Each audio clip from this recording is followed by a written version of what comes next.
Selama ini suamiku tampak baik, mendukung, dan menerima keadaan. Tapi di belakangku, dia diam-diam melakukan ini. Assalamualaikum warahmatullahi wabarakatuh. Apa kabar Bunda? Semoga Allah selalu memberikan kebahagiaan. Semoga kita semua selalu dalam keadaan sehat walafiat ya Bunda. Oh ya Bun, kalian pernah punya pengalaman gak sih? Kalian itu suka banget beli sebuah makanan, tapi tiba-tiba dapat kabar kalau penjual makanannya meninggal dunia karena kecelakaan saat mau berjualan. Rasanya sedih banget ya Bun, padahal kita mau beli, tapi malah beliaunya udah nggak ada. Semoga beliau husnul khotimah ya Bun, amin. Rumah minimalis bercorak krem itu terasa begitu sunyi setiap kali tanggal merah menghiasi kalender. Di atas meja ruang tamu, sebuah tespek tergeletak dengan garis tunggal yang begitu tegas. Sekali lagi, hasil itu mengecewakan. Pasti yang jadi pejuang garis dua tahu gimana rasa sakitnya kalau tespek ternyata garis satu lagi yang muncul. Kinara, 32 tahun, menarik napas panjang, menahan genangan air mata di pelupuk matanya. 5 tahun. Waktu yang tidak sebentar untuk terus berharap pada sebuah keajaiban garis dua. Pintu depan terbuka, disusul suara langkah kaki yang familiar. Arya, 34 tahun, suaminya, masuk dengan senyuman hangat khasnya. Pria itu melempar tas kerja di sofa, lalu berjalan menghampiri Kinara yang duduk termenung. Belum ya sayang? Tanya Arya lembut. Ia berlutut di depan istrinya, menggenggam jemari Kinara yang dingin. Kinara mengangguk lemah, air matanya akhirnya tumpah juga. Maafkan aku, Mas. Aku sudah minum semua vitamin itu. Aku sudah ikuti semua pantangan dokter. Tapi hasilnya tetap negatif, jawabnya dengan suara parau. Arya berdiri, lalu menarik kepala Kinara ke dalam pelukannya. Ia mengusap rambut sang istri dengan penuh kasih sayang. Shh, jangan ngomong gitu sayang. Ini bukan salah kamu. Kita masih punya waktu kok. Masih banyak ikhtiar yang bisa kita coba. Jangan pernah merasa bersalah ya, bisik Arya menenangkan.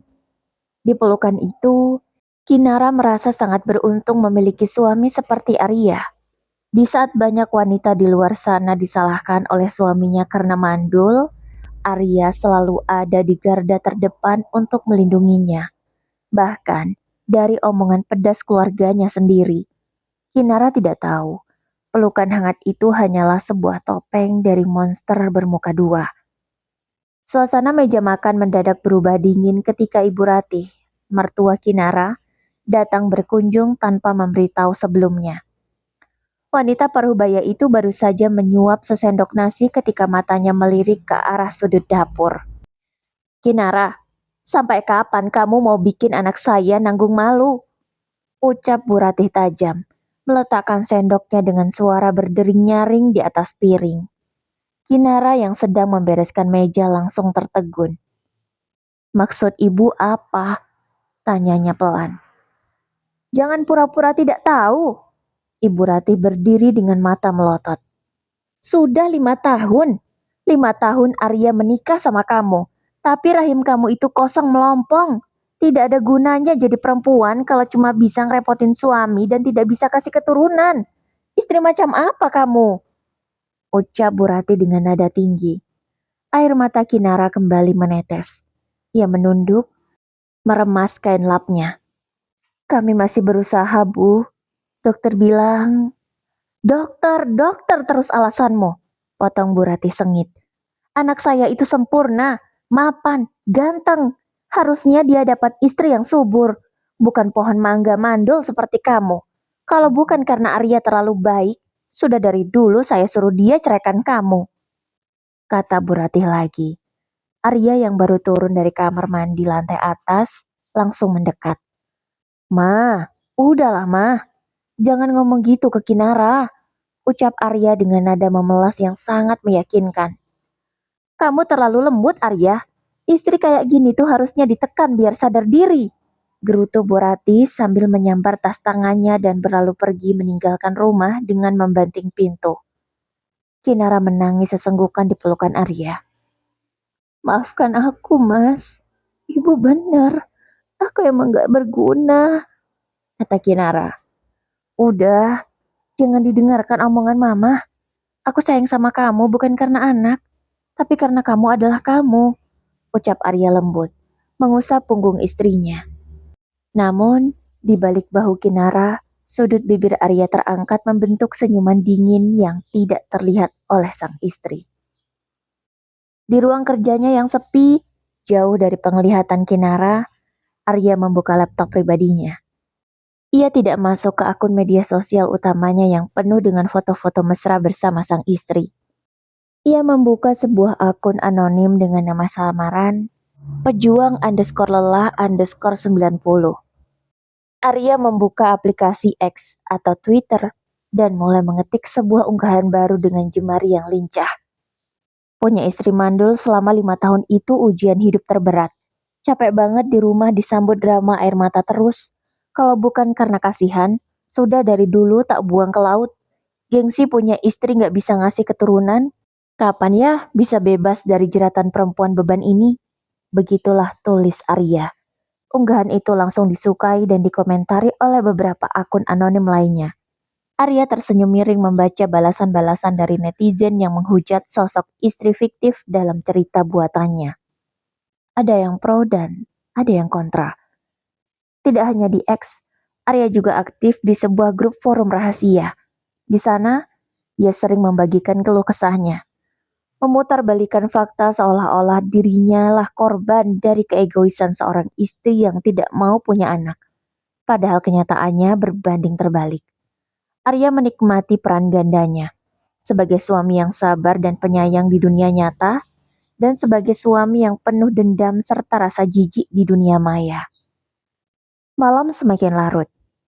Kinara sudah tertidur pulas di atas ranjang karena kelelahan menangis seharian. Di sisi tempat tidur, layar ponsel Arya yang diletakkan di atas nakas tiba-tiba menyala, menampilkan sebuah notifikasi pesan dari aplikasi WA. Nama kontak, Siska Kila. Sayang, istri kamu udah tidur belum? Besok jadi kan kita ketemu di kafe biasa?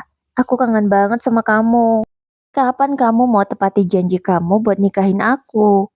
Arya yang tadinya setengah memejamkan mata langsung terbangun. Ia buru-buru menyambar ponselnya, memastikan Kinara tidak terusik. Dengan cekatan, ia membalas pesan tersebut. Udah tidur dia? Besok jam 2 siang aku meluncur ke sana ya. Sabar ya sayang. Aku lagi urus strategi biar harta Gonogini aman kalau nanti aku ceraikan dia. Kalau kamu hamil duluan, posisimu bakal makin kuat buat gantiin dia. Begitu balas Arya. Siska, wanita simpanan Arya yang dikenalnya lewat media sosial 3 bulan lalu, membalas dengan emoji hati. Arya tersenyum puas. Baginya, Kinara hanyalah sebuah beban sosial yang harus segera disingkirkan demi masa depannya bersama Siska. Wanita yang dianggapnya lebih seksi, modern, dan subur, meskipun belum terbukti. Hari Minggu siang, Kinara duduk santai di ruang keluarga sambil menyeruput teh hangat buatan sendiri. Arya sedang mandi di kamar mandi lantai atas. Sambil menunggu, Kinara membuka ponselnya dan mulai melakukan scroll pada beranda aplikasi TokTok. Video demi video berlalu begitu saja, mulai dari resep masakan, tips kecantikan, hingga video curhatan rumah tangga. Hingga jarinya berhenti pada sebuah video story dari akun anonim dengan foto profil siluet hitam. Kinara awalnya ingin melewati video itu, namun matanya tidak sengaja menangkap beberapa baris kalimat teks di dalam video tersebut. Nikah 5 tahun zong karena rahim istri kering. Capek banget acting sabar di depan dia padahal aslinya jijik. Pengen cepet-cepet ceraikan dan nikah sama selingkuhan yang jauh lebih hot. Doain ya guys, semoga si mandul ini cepat minggat. Jantung Kinara seketika berdegup kencang. Napasnya tercekat. Ia membaca ulang kalimat itu untuk kedua kalinya. Lalu ketiga kalinya. 5 tahun? Istri mandul? Acting sabar? Batinnya bertanya-tanya. Tangan Kinara bergetar hebat. Ia masuk ke profil akun tersebut. Bulu kuduknya meremang. Semakin ia scroll ke bawah, hampir 90% isi story dan unggahan akun tersebut membahas tentang detail rumah tangganya yang sangat spesifik. Mulai dari kebiasaan istrinya yang suka menangis di pojok dapur setiap kali hasil tes pack negatif, pertengkaran dengan ibu mertua 3 hari yang lalu, hingga detail kecil tentang desain ruang tamu rumah mereka yang diunggah dalam bentuk foto buram. Ya Allah, ini, ini rumah tanggaku, bisik Kinara dengan suara tercekat di tenggorokan. Kinara terduduk lemas di sofa. Dunianya seolah runtuh seketika. Pria yang selama ini memeluknya erat, yang mencium keningnya setiap malam dan berkata, "Aku akan selalu ada untukmu," ternyata adalah orang yang sama, yang menorehkan luka paling dalam di belakangnya. Namun, Kinara bukan wanita lemah yang langsung menyerah pada keputusasaan. Daripada langsung melabrak dan berteriak histeris, ia memilih untuk mengumpulkan bukti. Ia mengetik di mesin pencarian internet. Bagaimana cara melacak pemilik akun anonim media sosial dan cara mengambil tangkapan layar digital yang sah. Kinara membaca setiap artikel dengan seksama. Ia mulai mengunduh semua unggahan akun tersebut satu persatu, merekam layar, dan mencatat setiap detail kecocokan waktu antara kejadian di rumah dengan waktu unggahan akun tersebut dibuat. Selain itu, malam harinya, diam-diam Kinara menghubungi kerabat dekatnya, Mila, seorang wanita yang bekerja di bidang agensi digital marketing. Lewat sambungan telepon dengan suara berbisik agar tidak didengar Arya yang sedang tidur di sebelah, Kinara meminta tolong. "Mila, tolong aku Mil, cari tahu siapa pemilik akun ini. Aku butuh kepastian. Meski aku takut setengah mati kalau tebakanku benar," ucap Kinara sambil menggigit bibirnya agar isakannya tidak terdengar. Dan 2 hari berlalu dengan penuh siksaan batin bagi Kinara. Ia tetap memasak untuk Arya, menyiapkan pakaian kerjanya, dan tersenyum seolah tidak terjadi apa-apa. Padahal di dalam dadanya, api kemarahan dan kekecewaan sedang membakar habis sisa-sisa cinta yang ia miliki. Tepat hari Rabu malam, Maya mengirimkan pesan melalui WA berupa sebuah dokumen PDF dan beberapa tangkapan layar hasil investigasi digital. "Kinara, maaf banget harus nyampein ini. Dari hasil penelusuran IP address dan tautan akun cadangan, pemilik akun pejuang lelah 90 itu 100% mengarah ke perangkat handphone dan laptop pribadi Arya. Ini alamat MIC address-nya. Sama persis dengan yang biasa dia pakai buat login ke email kantornya yang nyangkut di chat publik.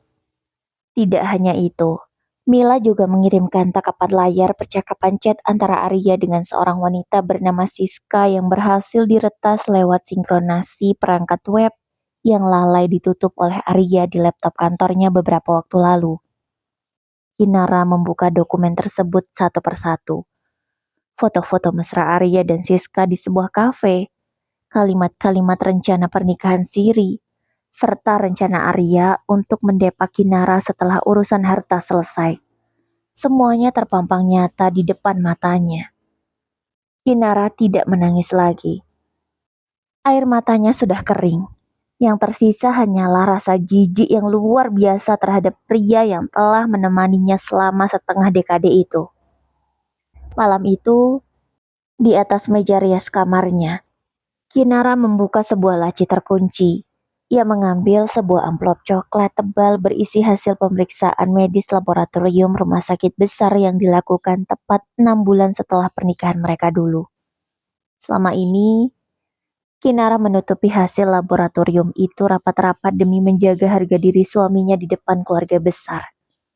Di dalam kertas hasil medis itu tertulis jelas, analisis sperma atau semen analisis atas nama Arya Pratama.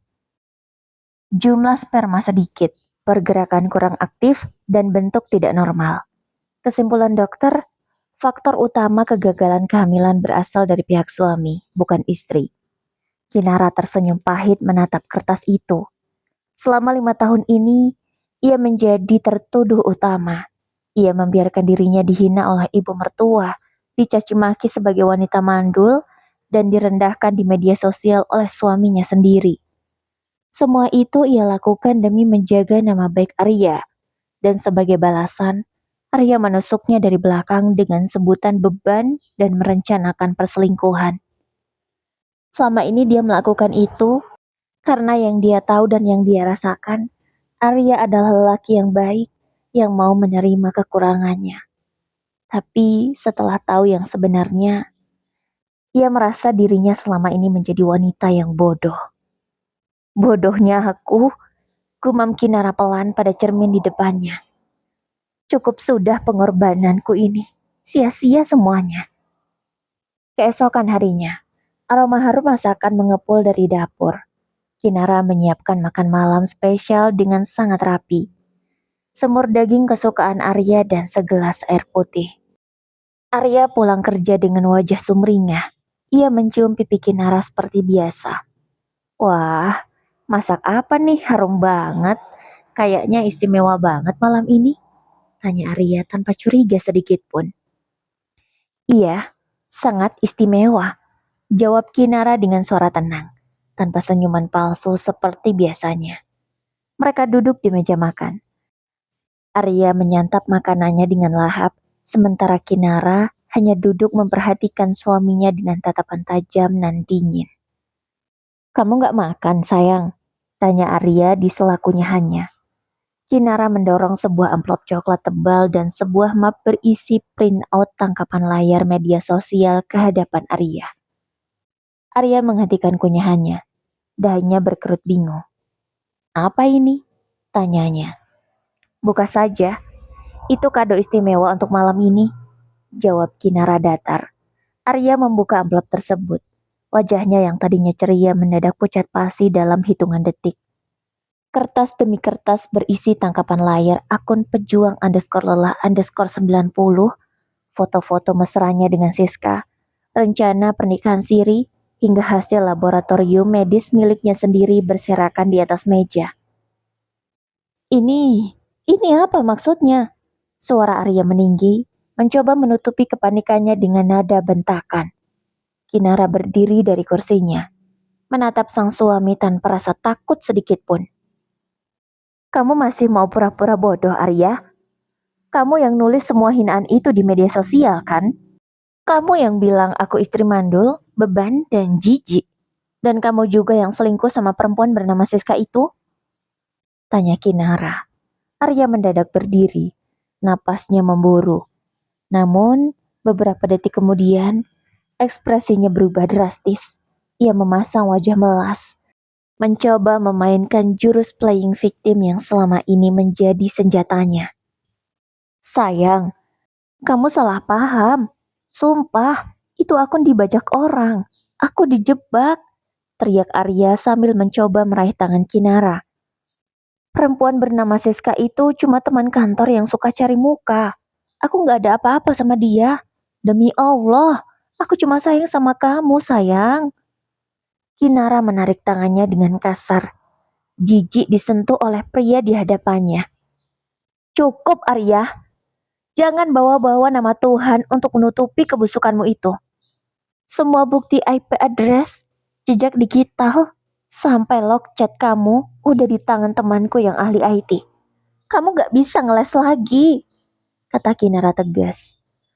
Melihat aktingnya tidak mempan lagi, raut wajah Arya berubah menjadi dingin dan sinis. Sifat aslinya akhirnya keluar tanpa filter. Ya baguslah kalau kamu sudah tahu, bentak Arya, menggebrak meja makan hingga piring-piring berdenting. Kalau kamu sudah tahu, ya udah kan, malah gampang. Emangnya kamu kira aku betah hidup sama perempuan mandul kayak kamu? 5 tahun dibikin susah gak bisa ngasih keturunan. Siska jauh lebih menarik daripada kamu, kata Arya sombong. Malam itu juga, Kinara meninggalkan rumah tersebut membawa koper pakaiannya dan surat-surat penting. Ia pulang ke rumah orang tuanya, menceritakan semuanya tanpa ada yang ditutupi. Ayah Kinara yang mendengar putrinya dihina separah itu nyaris mendatangi rumah Arya jika saja Kinara tidak menahannya. Keesokan harinya, Kinara resmi melayangkan gugatan cerai ke pengadilan agama setempat melalui bantuan seorang pengacara kerabat keluarganya. Arya sempat mendatangi rumah orang tua Kinara untuk mengajak rujuk. Bukan karena cinta, melainkan karena ia takut harta Gonogini jatuh ke tangan Kinara dan takut boroknya tersebar di kantor tempatnya bekerja.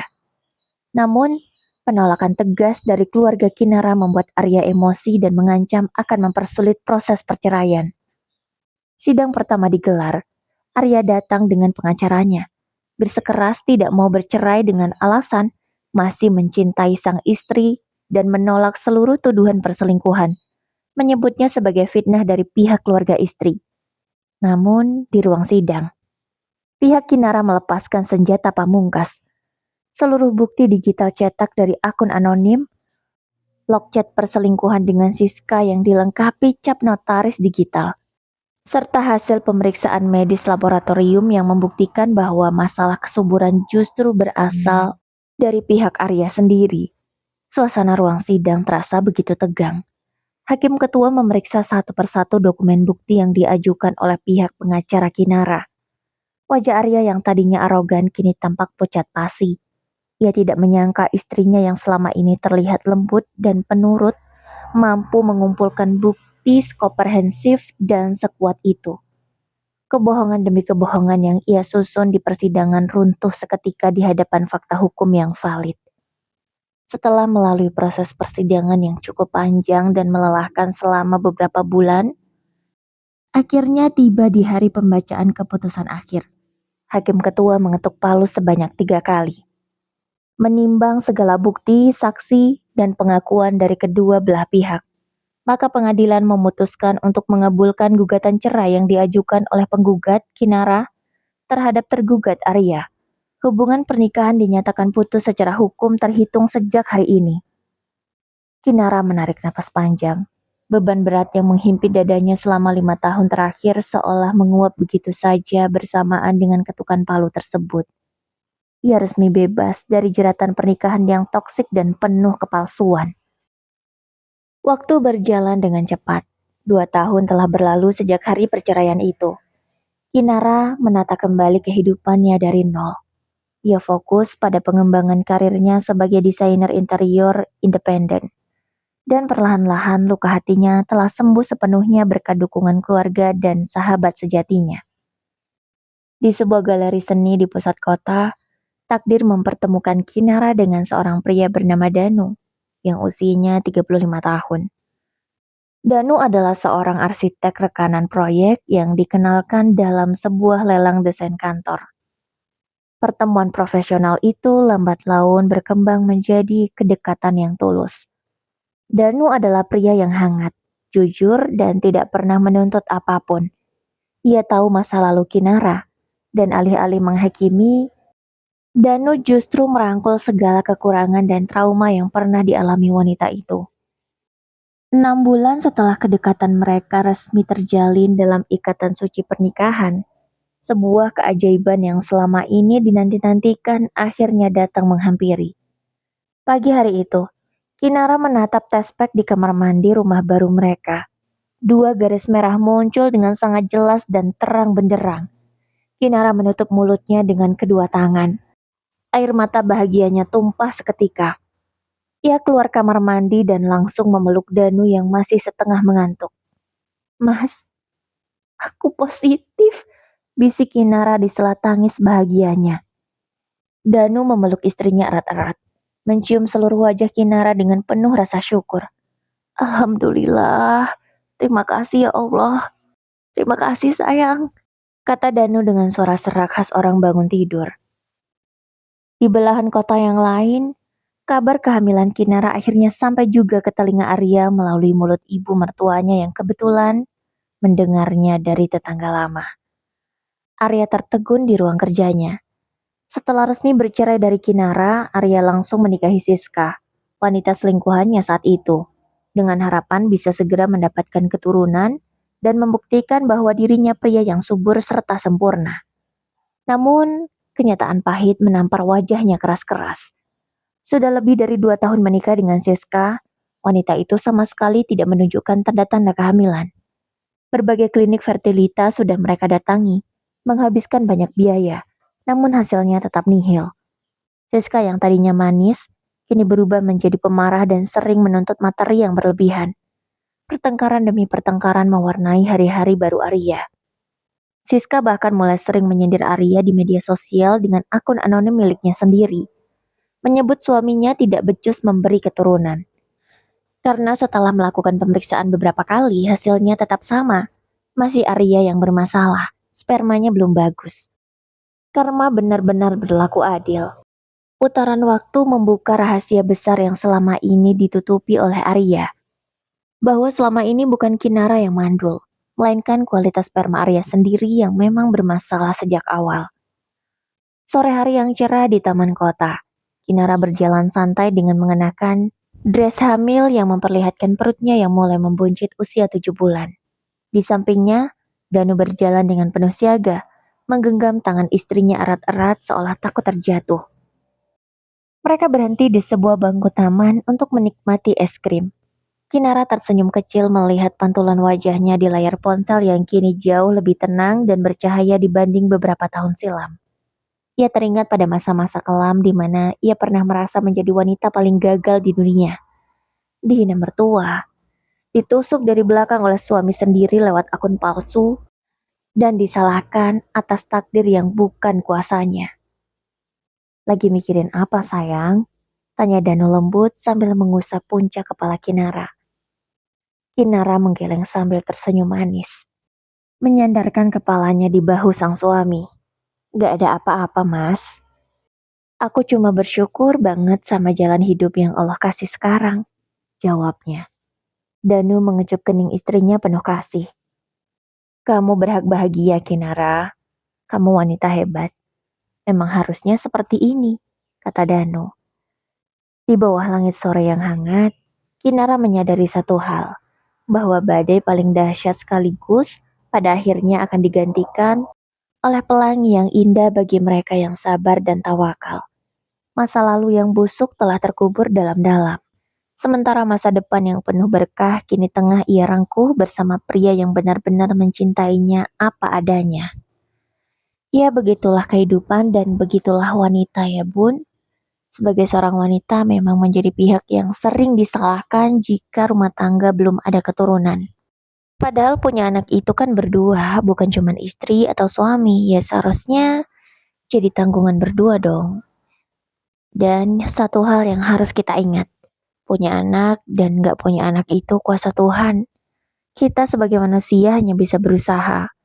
Dan jika kita sudah semaksimal mungkin berusaha, tapi Tuhan belum kasih, mungkin sabarnya kita lagi yang harus diluaskan, dan doanya lagi yang harus lebih khusyuk, syukurnya lagi yang harus lebih dalam. Semoga semua pejuang garis dua yang mungkin mendengar cerita ini tetap semangat ya bun.